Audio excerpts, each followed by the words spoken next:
Hello दोस्तों, स्वागत है आप सभी का त्रिपाठी सोशियोलॉजी चैनल में।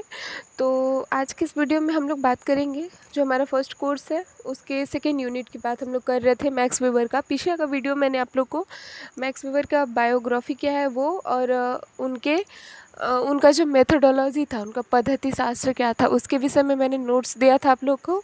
और उसके बाद सोशल एक्शन पे भी मैंने नोट्स दे दिया है। और आज मैं अथॉरिटी जो इनका जो हमें पढ़ना है अथॉरिटी, उस अथॉरिटी का भी नोट्स मैं आप लोग को दे रही हूँ। इसके पहले का अगर आप लोग अथॉरिटी को अच्छे से समझना चाहते हैं तो मेरे इसी चैनल पर नीचे के वीडियो को आप लोग अगर देखेंगे तो उसमें मैंने अथॉरिटी को पूरे क्लियर ढंग से समझाने का कोशिश किया है। आप लोग अगर चाहें तो वहाँ से इसे देख सकते हैं। सो हम वीडियो स्टार्ट करते हैं। प्लीज़ आप लोग वीडियो लाइक कर दीजिएगा अगर आप मेरे वीडियो को देख रहे हैं तो, और इसे जितना हो सके आप शेयर कर दीजिएगा। मैंने कोशिश किया छोटा से छोटा नोट्स देने के लिए आप लोगों को, मतलब जितना कम हो सके उस कम से कम में मैंने इसको बताया है। तो अथॉरिटी हम लोग देख लेते हैं क्या है।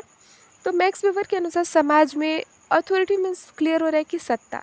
सत्ता मीन्स ये क्लियर हो रहा है कि जैसे कि कोई ऐसी चीज़ जहाँ पे हमारा अधिकार हो, हमारा स्वयं का अधिकार हो, हमारा खुद का अधिकार हो, किसी के अधिकार में हम ना रहें।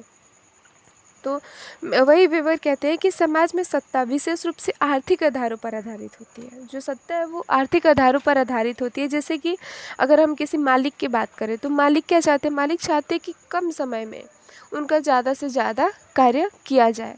मतलब अगर वो एक दिन का 250 पेमेंट दे रहे हैं एक मज़दूर को, और उस दिन उस मज़दूर का काम है कि उसे 100 पैकेट मैगी भरने हैं और उसके लिए वो 250 रुपये उन्हें पेमेंट दे रहे हैं, तो वो ये कोशिश करेंगे कि एक दिन में वो 110 या 105 या मतलब 100 से 1 2 3 4 भी एक्स्ट्रा भर दे, लेकिन हम उसको पेमेंट कितना दें? 250 रुपये दें। जबकि मज़दूर क्या चाहता है? मज़दूर ये चाहेगा कि मैं क्यों ना 90 ही भरूं, 92 ही भरूं और मुझे 100 रुपया मिले, मतलब कम से कम समय में मैं वो 250 रुपया मिले, मैं वो 250 इकट्ठा कर लूँ। तो सब अपने बेनिफिट की बात करते हैं, सब अपने अधिकार की बात, सब अपने भलाई की बात करते हैं। यही सत्ता में बताया गया है। अब हमें आप लोग वीडियो पॉज करके लिख लीजिएगा। मैंने पहले ही बताया आप लोगों को कि वीडियोज़ मेरे इसी चैनल पे नीचे के वीडियो में आप लोग को अथॉरिटी क्लियर समझाया है मैंने, क्या है पावर क्या है। सो आप लोग उसे देख लीजिएगा। इसमें मैं सिर्फ नोट्स दे रही हूँ आप लोग को। तो देख लेते हैं कि सत्ता के प्रकार कितने हैं। तो 3 प्रकार के निम्नलिखित बताए गए हैं वेवर के अनुसार, जिसमें पहला है लीगल अथॉरिटी, वैधानिक सत्ता। लीगल अथॉरिटी क्या है इसे हम देख लेते हैं कि लीगल अथॉरिटी मीन्स ये होता है कि कुछ सामान्य नियमों के अनुसार उत्पन्न अनेक पद ऐसे होते हैं जिनके साथ विशिष्ट प्रकार की सत्ता जुड़ी होती है। जो भी व्यक्ति उन पदों पर आसीन होते हैं उनके हाथों में उन्हीं पदों से संबंधित सत्ता भी चली जाती है। जैसे कि हम देख रहे जैसे हम अभी मुख्यमंत्री की बात कर ले, जो भी हमारा चुना हुआ है जस्ट उसकी बात कर ले, तो अगर योगी जी की जगह अखिलेश आ गए रहते तो यहाँ पे ये हुआ रहता।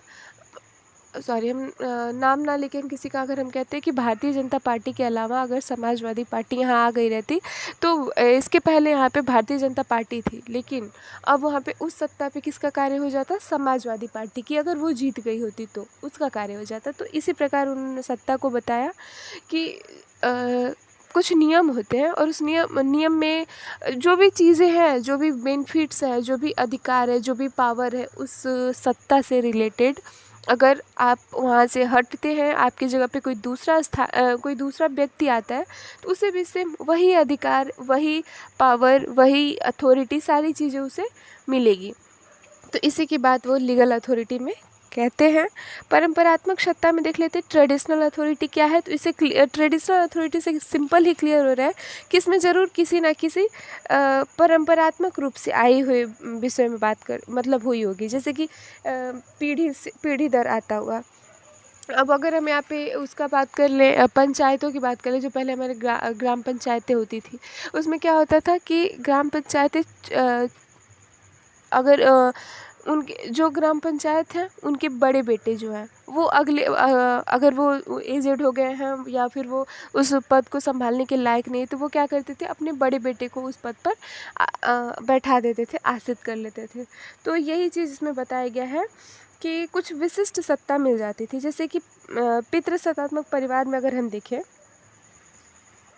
तो पिता को परिवार से संबंधित समस्त विषयों में जो अधिकार या सत्ता प्राप्त होती है उसका भी आधार वैधानिक नियम नहीं परंपरा होता है। पिता की आज्ञा का पालन हम इसलिए नहीं करते कि परंपरागत है, परंपरागत रूप में, बल्कि ऐसा होता आया है। जो चीज़ें हम देखते आ रहे हैं वही चीज़ हम यहाँ पे स्वयं भी करते हैं। करिश्माई चारिस्मेटिक अथॉरिटी है, करिश्माई सत्ता। इसमें क्या होता है, इस सत्ता में बात की जाती है न तो नियमों की बात होती है और न तो परंपरा की बात होती है, बल्कि इसमें कुछ जादू ही संबंधित विषयों में बात की जाती है कि कुछ जादू से रिलेटेड है। जो जैसे कि ये पृथ्वी है, ये कोई है जो इसे चला रहा है।